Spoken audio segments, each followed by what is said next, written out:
친구들이 이상하게 자꾸 나를 피한다면요, 실수로 손절 버튼을 눌렀을 수도 있어요. 세상에 그런 버튼도 있어요 라고 생각하신다면 있습니다. 이게 바로 버튼입니다.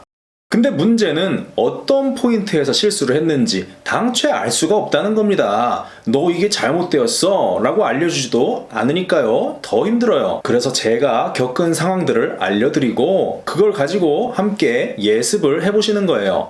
이 과정을 마치고 나면 얻을 수 있는 게 두 가지 있습니다. 더 이상 이유도 모르고 사람들이 떠나는 처참한 경험은 줄어들고요, 반대로 저런 사람들은 멀리 해야겠구나 하는 감각도 확실하게 생길 거라고 기대합니다. 사실 이것만 안 해도 절반은 해결이 됩니다. 상대방 말을 듣고 있다 보면요, 갑자기 예지력, 통찰력이 생기는 것 같은 그런 기분이 들 때가 있으신가요?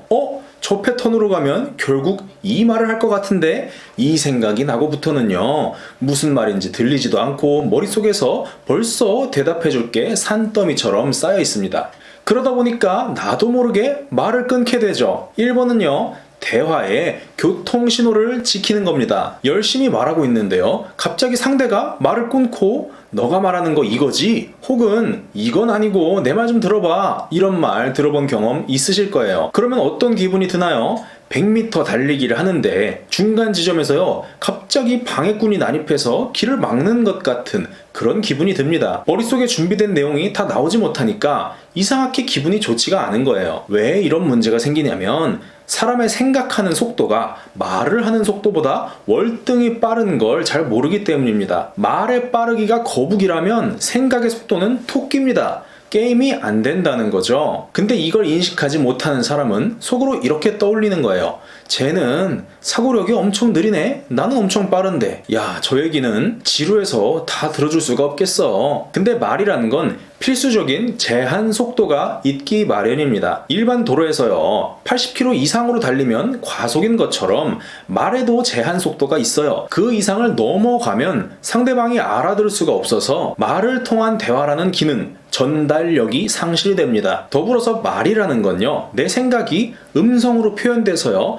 상대가 알아들을 수 있게 전달이 되는 거잖아요. 때문에 내 머릿속에 흩어져 있는 정보들을 적절한 단어와 올바른 순서로 배열하는 구성력이 필요합니다. 이렇게 말을 구성을 하기 위해서는 속도가 느려질 수밖에 없는 거죠. 근데 듣는 사람 입장에서는 전달력과 구성력이 필요가 없고 오로지 귀로 들을 뿐이기 때문에 여유가 많아요. 서로의 빠르기가 지금은 다르다는 겁니다. 이걸 상대는 느리고 나는 빨라, 이렇게 오해할 때 말을 끊게 되는 현상이 발생합니다. 이런 사람은 들을 때뿐만 아니라요, 말할 때도 티가 납니다. 말이 지나치게 빨라서요, 상대가 알아들을 수가 없고요, 대화의 구성이 뒤죽박죽으로 섞여 있거나 장황하게 펼쳐져 있어서요, 내용의 핵심을 찾기가 어렵습니다.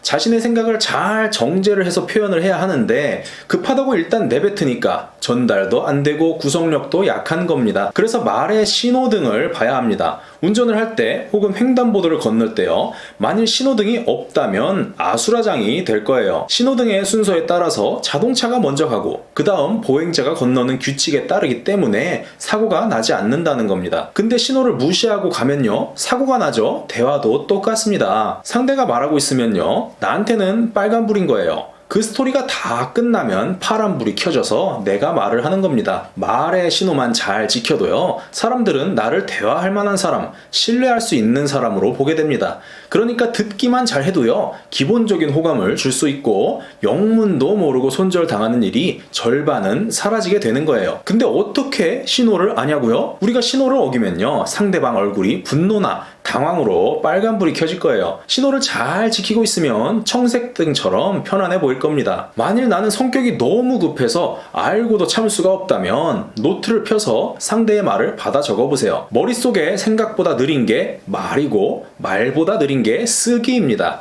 학교 다닐 때 선생님이 말하는 거 받아 적을 때요, 조금만 천천히 말해줬으면 좋겠다, 이렇게 생각한 적 있으시잖아요. 이렇게 상대의 말을 받아 적으면 속도도 맞춰지고 내용도 잘 정리돼서요, 상대 말에 동의하거나 혹은 반대할 때도 더 정확히 답변이 가능합니다. 상대 입장에서는요, 경청해주는 느낌이 들어서 큰 호감을 살 수도 있습니다. 하지만 상대 말을 다 듣고 내가 말할 차례를 기다린 다음에 이상하게 반응을 하는 사람도 있어요. 골치가 아프죠. 두 번째는 말의 경로를 지켜야 한다는 겁니다. 인터넷 댓글창에 보면요, 꼭 달리는 유형이 있어요. 그건 돼가 아니라 되라고 쓰는 거야. 그건 안이 아니라 안이라고 쓰는 거야. 이런 내용 많이 보셨죠? 근데 댓글에만 이런 게 있는 게 아니라요, 대화 중에도 나타납니다. 제 친구들이랑 차를 타고요, 한강공원에 놀러 가는데요, 이렇게 제가 물어봤어요. 얘들아, 오늘 최신곡 들으면서 가는 거 어때? 근데 한 친구가 말하기를, 야, 그 가수 저번에 너 이상한 발언한 거 알고 있지? 소속사도 뭐 횡령 그런 거 있었다던데.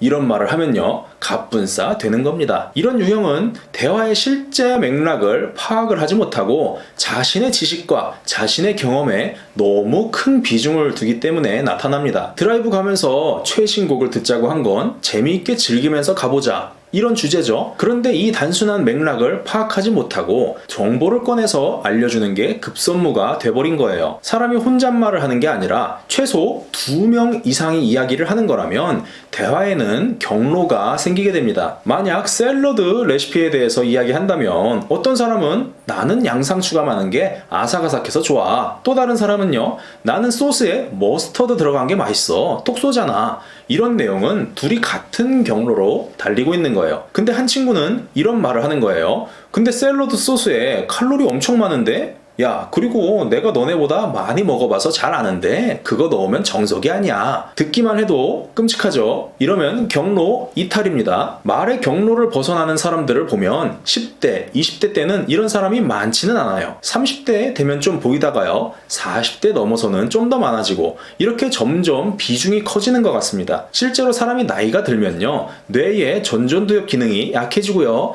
신경 전달 물질도 감소를 합니다. 그러면 모르던 지식을 받아들이거나 새로운 경험을 했을 때 그걸 내 걸로 만들기에는 뇌의 피지컬이 이전에 비해서는 약해져서요, 흡수하기가 어려워지는 거예요. 그러면 상대적으로 정보를 잘 흡수할 수 있었던 시절이 있잖아요. 그 옛날의 경험을 가지고 상황들을 판단을 하게 되는 겁니다. 이때 하는 표현이 나 때는 말이야, 내가 해봐서 아는데, 이런 거예요. 자신이 이해하지 못한 내용, 경험한 적 없는 것들을 처리할 능력이 부족해지니까 새롭게 들은 내용은 삭제를 하고 일반화하게 됩니다. 쉽게 말하면 공감 능력이 사라져 가는 겁니다. 근데요, 나이가 많아도 잘 수용하는 분들이 덜어 있고요, 어려도 자기 경험이 전부인 분들이 있어요. 그래서 이건 꼭 나이의 문제라기보다는 수용력과 더불어 뇌 기능이 얼마나 활성화되어 있는지의 문제라고 보는 게 일리가 있습니다. 내 주변에 이런 친구가 있을 수도 있고요, 집에 가서 생각해보니까 나도 이런 면이 있을 수가 있어요. 이때는 수용의 폭을 넓히고 뇌의 기능을 높여줘야 됩니다. 그래야 말의 길도 잘 찾을 수가 있어요. 말의 경로를 잘 찾기 위해서 가장 중요한 건 두뇌의 내비게이션을 업데이트하는 겁니다. 운전할 때요, 옛날 버전 내비를 보고 가다 보면은 길이 아닌 곳으로 안내하기도 하고요, 새로 뚫린 길이 있는데도 한참 돌아가잖아요. 지식이나 경험도 언제 업데이트가 되었는지 확인을 해봐야 됩니다. 고등학교, 대학교 때 이후로 학습을 멈췄다면 근처 도서관에 가서 최신 베스트셀러를 한번 대출해보세요. 출퇴근길 말고는 다른 길로 안 다닌다면 새로운 곳으로 가보는 것처럼 지금 바로 할 수 있는 새로운 행동을 시작하는 겁니다. 이렇게 간단한 새로운 걸 시도하는 것만으로도 두 가지가 바뀌는데요. 하나는 나는 새로운 걸 하는 사람이야 라는 인식이 생깁니다. 자신이 어떻게 정의되는가가 얼마나 중요하냐면요, 여러분도 많이 겪어보셨을 거예요. 만일 친구가 와서 너는 환경을 지키는데 관심이 많은 것 같아, 멋있어 라고 지나가는 말로 한마디 했어요. 그날부터 이상하게 길을 걸어 다니다 보면요, 평소에 뭐 보이지도 않던 쓰레기 이런 게 바닥에 보이기 시작하고요, 분리수거도 왠지 좀 꼼꼼하게 하게 됩니다. 인식하는 것에 따라서 행동이 바로 바뀌어버리는 거예요. 내가 어떤 사람인지 꼭 다른 사람이 정해주지 않아도요, 내가 새로운 행동, 내가 새로운 경험을 시작을 하면은 나를 정의하는 방식이 변화하기 시작합니다. 그러면 내가 모르는 내용, 새로운 것을 주제로 대화를 하더라도요, 불편해서 갑자기 뭐 다른 주제로 넘어가려고 하거나 무조건 타인의 말을 거부하거나 이런 경향이 줄어들기 시작합니다. 두 번째로요, 이렇게 새로운 시도를 반복을 하게 되면 신경 가소성에 의해서요, 실제 뇌가 바뀌기 시작합니다. 새로운 학습, 새로운 체험이 반복되다 보면 우리의 뇌는요, 새로움을 받아들이는 활동, 이게 나한테 필요한 거구나 라고 인식을 합니다. 그래서 다음번에 할 때는 좀 더 유연하게 받아들일 수 있도록 뉴런이 연결되고 확장돼서 점점 행동이 원활해지도록 뇌의 구조를 만들어줘요. 뇌의 피지컬이 올라가는 거죠. 우리가 처음 운전을 하거나 자전거를 탈 때는 모든 신경을 집중해야 사고 없이 제대로 달릴 수가 있잖아요. 근데 여러 번 하다 보면은 그냥 됩니다. 뇌에 그 기능이 장착된 거예요. 대화도 마찬가지입니다. 처음에는 다른 사람의 말을 수용하거나 맥락을 파악하기 위해서 큰 노력을 들이고 많은 인내심을 발휘해야 했다면 이제는 크게 힘을 쏟지 않아도 자연스럽게 경로를 따라갈 수 있게 됩니다. 이렇게 자기 인식 변화 그리고 뇌의 활성화가 이루어지면요, 자연스럽게 수용력이 높아지고요, 상대가 무슨 말을 하는지 쉽게 파악할 수 있게 됩니다. 이렇게 말의 경로, 대화의 주제를 잘 찾을 수 있게 되면요, 꼭 내가 대화를 이끌어 가거나 재미있는 소재를 많이 갖고 있지 않아도 눈치가 좋은 사람, 센스 있는 사람이라고 주변에서 먼저 이야기를 해줄 거예요. 여기까지 정리하면 1번은 대화의 교통신호를 지키는 겁니다. 상대와 동일한 규칙을 가지고 말을 끊거나 가로채지 않고 질서 있게 대화해야 하고요. 2번, 대화의 경로를 이탈하지 않아야 합니다. 자신이 아는 걸 말하기 전에 저 사람이 어떤 주제로 말하는지 파악하고요. 이걸 잘 하려면 내 지식과 내 마인드를 최신 버전으로 업데이트 시켜야 한다는 겁니다. 이걸 가장 쉽게 하는 방법으로 권해드린 것이 지금 할 수 있는 작지만 새로운 행동들, 신간 도서를 접해보거나 이전에 다니지 않던 새로운 길을 다녀보는 거예요. 그러면 대화에서도 새로움을 수용하기 쉬운 상태가 됩니다. 이렇게 말의 신호와 경로를 잘 지키면 센스 있는 사람, 말이 잘 통하고 다시 만나고 싶은 사람이 됩니다. 그렇게 내 주변의 사람들과 좋은 대화를 할 수 있게 되면요, 이전에 나를 피하던 친구들도 어느새 함께 어울리게 되는 날이 올 거라고 기대합니다. 만약에 주변에 말이 잘 통하고 싶은 사람이 있다면 이 영상을 공유해서 함께 시청해보세요. 다른 사람과 한 가지 주제를 나누는 것도 대화의 능력을 높여주는 좋은 방법이 됩니다. 다음 내용에서는 이렇게 잘 만들어진 관계를 어떻게 더 오래 지속할 수 있는지 공유해 보겠습니다. 다음 영상을 잊지 않고 시청하고 싶으시다면 구독 부탁드리고요. 영상 시청해 주셔서 감사드립니다.